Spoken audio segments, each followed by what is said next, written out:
ನೀನು ಮಂತ್ರಿ ಆದ್ರೆ ನಾನು ರಾಜ. ರಾಜ ನಮ್ಮಿಂದ ನೀವು, ನಿಮ್ಮಿಂದ ನಾವಲ್ಲ. ನಿಮ್ಮ ಕುರ್ಚಿಗೆ ಆಯಸ್ಸು 5 ವರ್ಷ ಯಾವತ್ ಬಿದ್ದೋಯ್ತದೋ ಗೊತ್ತೇ ಇಲ್ಲ. ಆದ್ರೆ ನಾವೆಲ್ಲ ರೈತರ ಮಕ್ಕಳು ಸಾಯೋ ತನಕ ನಾವು ರಾಜರಯ್ಯ. ಈ ಕದಂಬ ಕರೆಂಟ್ ಇದ್ದಾಗ ಪ್ರೀತಿಯಿಂದ ಸ್ವಿಚ್ ಹಾಕಿದ್ರೆ ಬೆಳಕು, ಕೋಪದಿಂದ ಕೈ ಹಾಕಿದ್ರೆ ಶಾಕು. That is Kadamba. ನಿಮ್ಮ ವಿಷ್ಣುವರ್ಧನ್ ಒಂದು ಹಾಡು ಹೇಳಿದ್ರು, ತುತ್ತು ಅನ್ನ ತಿನ್ನೋಕೆ, ಬೊಗಸೆ ನೀರು ಕುಡಿಯೋಕೆ, ತುಂಡು ಬಟ್ಟೆ ಸಾಕು ನಮ್ಮ ಮಾನ ಮುಚ್ಚೋಕೆ, ಅಂಗೈ ಅಗಲ ಜಾಗ ಸಾಕು ಬೆಂಗಳೂರಿನಲ್ಲಿ ಹಾಯಾಗಿರೋಕೆ. ಕೊಟ್ರ ನಿಮ್ಮ ವಿಷ್ಣುವರ್ಧನ್ಗೆ ಬೆಂಗಳೂರಿನಲ್ಲಿ ಅಂಗೈ ಅಗಲ ಜಾಗ ಕೊಟ್ರ? ಇಲ್ಲ ಇಲ್ಲ.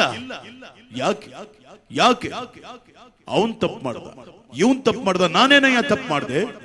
ನಾನೇನ್ ತಪ್ಪು ಮಾಡ್ದೆ? ಆದ್ರೆ ಒಂದು ವಿಷಯ ಮಾತ್ರ ಜ್ಞಾಪಕ ಇಟ್ಕೊಳ್ಳಿ, ಸತ್ತಂತ ವ್ಯಕ್ತಿಗಳಿಗೆ ಮಾತ್ರ ಸ್ಮಾರಕ ಮಾಡೋದಕ್ಕೆ ಜಾಗ ಕೊಡ್ತಾರೆ. ನಿಮ್ಮ ವಿಷ್ಣುವರ್ಧನ್ ಸತ್ತಿಲ್ಲ, ಅದಕ್ಕೆ ಸ್ಮಾರಕಕ್ಕೆ ಜಾಗ ಕೊಟ್ಟಿಲ್ಲ. ಹೌಲಾ ಹೌಲಾ.